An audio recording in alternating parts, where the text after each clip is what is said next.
He was publicly humiliated and accused of fraud solely because of his skin color, without anyone realizing he owned the hotel. This incident exposed the depths of systemic racism and triggered a chain of events that changed everything. What happened next will shock even the most seasoned observers. But let's start at the very beginning. The luxurious lobby of the Crystal Bay Resort greeted Garrett Wilson with the cold gleam of its marble floors and the sparkle of a crystal chandelier. Every detail of the place screamed wealth and prestige: long velvet drapes, golden accents in the decor, and faint classical music emanating from hidden speakers. Garrett, a tall and confident black man of 42, dressed in a dark blue suit with a perfectly pressed white shirt and tie, stepped inside.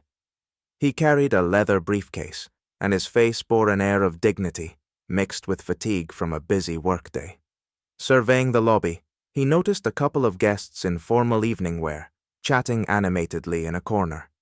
Garrett strode confidently to the front desk, where Andrew Collins, a white man in his mid-30s, with neatly combed hair and a perfectly tailored jacket, stood wearing a standard smile. But when Andrew saw Garrett, his gaze turned cold and appraising. "Good evening," Garrett said politely, his voice steady. "I have a reservation for a suite under Garrett Wilson." Andrew squinted, raising an eyebrow as if he'd just heard something absurd. His hands hovered over the keyboard. "A suite, you say?" A note of skepticism crept into his voice. "One moment, sir. Let me check your booking." Andrew began typing deliberately slowly, his movements exaggerated. He glanced up at Garrett over the screen, his smile becoming increasingly insincere. "I'm sorry, sir, but we require a deposit. It's standard policy for luxury suites," Andrew announced, his tone laced with feigned professionalism. Garrett calmly handed over his credit card. Andrew took it with obvious reluctance, swiped it through the terminal, and then, with exaggerated regret, declared, "Unfortunately, your transaction has been declined." Garrett frowned. "That's impossible. There are sufficient funds on that account. Please try again." Andrew shrugged, as if genuinely sorry, but a flicker of something hostile flashed in his eyes. "We can't take risks. Our policies are strict. Do you have another card?" Garrett pulled out a second card and handed it over. Yet Andrew refused to take it, avoiding eye contact. "Sorry, sir. This doesn't look reliable. I think you might want to try another hotel." Garrett gritted his teeth but maintained his composure. "Are you sure this is the tone you want to take with me?" Andrew smirked. "This is standard protocol. You understand, we can't let questionable guests occupy premium rooms." By now, guests in the lobby had begun whispering among themselves, some curious about the unfolding scene.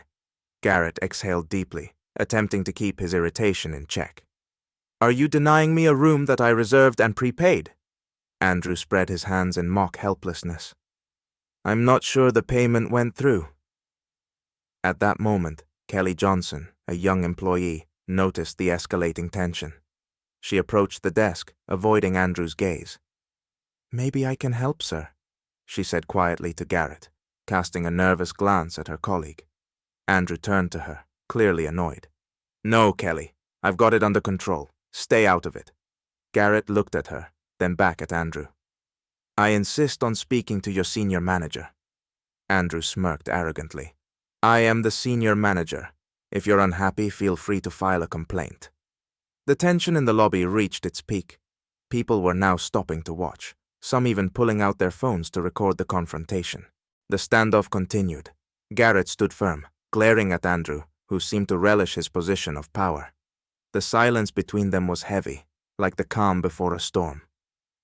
"Are you certain this is how you want to handle this?" Garrett asked again, his voice composed yet sharp. Andrew sneered, as if Garrett's words carried no weight. "Listen, sir," he drawled with fake politeness. "We follow strict policies. I cannot check you into a suite without proof of your financial credibility." Garrett placed his briefcase on the counter, calmly pulled out his phone, and began recording. "Fine. If this is your official position, I need to document your words." For a split second, Andrew looked startled, but quickly recovered. "Go ahead. Record all you like. Our policy is transparent, and we've done nothing wrong." The murmurs in the lobby grew louder. A man whispered to his wife, "Looks like someone's getting into serious trouble." Kelly, the young employee, still hovered nearby. She hesitated, but couldn't stay silent any longer. "Maybe we should double-check with the finance department. It could be a mistake," she suggested timidly. "A mistake?" Andrew snapped, cutting her off. "Are you implying I can't handle this? Kelly, if you don't like how I do things, you can pack your bags." Kelly paled and stepped back, clearly intimidated. Yet her eyes met Garrett's for a brief moment, and she whispered, "I'm sorry." Garrett, however, refused to back down. "Is intimidation your standard approach? Threatening colleagues instead of addressing your own mistakes?" Ignoring him, Andrew demonstratively closed Garrett's reservation window on his computer.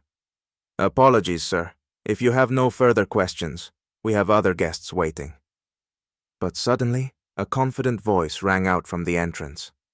"Garrett, there you are!" A tall, distinguished white man in his 50s, dressed in a sleek gray suit, strode into the lobby. Alex Maxwell, exuding energy and authority, headed straight for Garrett with a warm smile. Andrew froze, his face draining of color, as if he had seen a ghost. "Mr. Maxwell," he stammered. "Alex," Garrett greeted him, shaking his hand. "Good to see you." "Likewise," Alex replied before turning to Andrew with a puzzled look. "Why is Garrett still standing at the desk? Is his room ready?" Andrew began to stutter. I didn't realize." Alex's expression hardened. "This is Garrett Wilson, founder of the company that owns this hotel chain. You seriously didn't know?"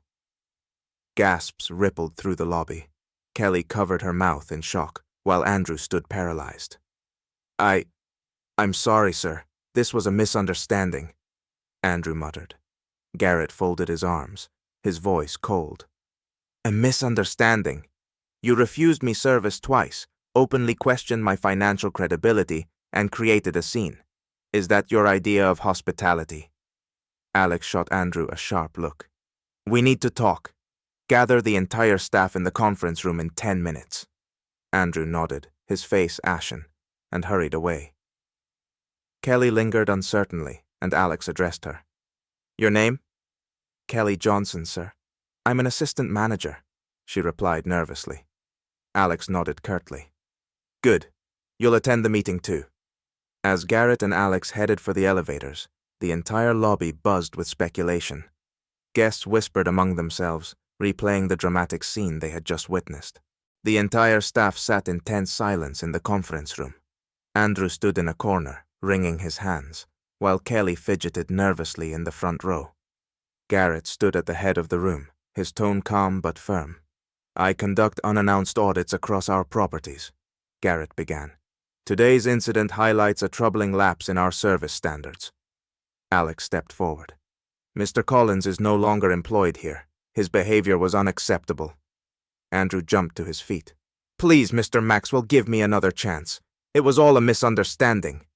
Alex silenced him with a glare. "Your chance was when you decided to humiliate a guest. We're done here." Turning to Kelly, Alex said, "You showed courage today. I'm offering you the position of senior manager." Kelly's eyes widened in shock as she nodded hesitantly. Garrett concluded, "Let this serve as a reminder. Every guest deserves respect. Today's lesson ensures this will never happen again." The room erupted in applause as Garrett and Alex left to discuss plans to overhaul the hotel's service standards.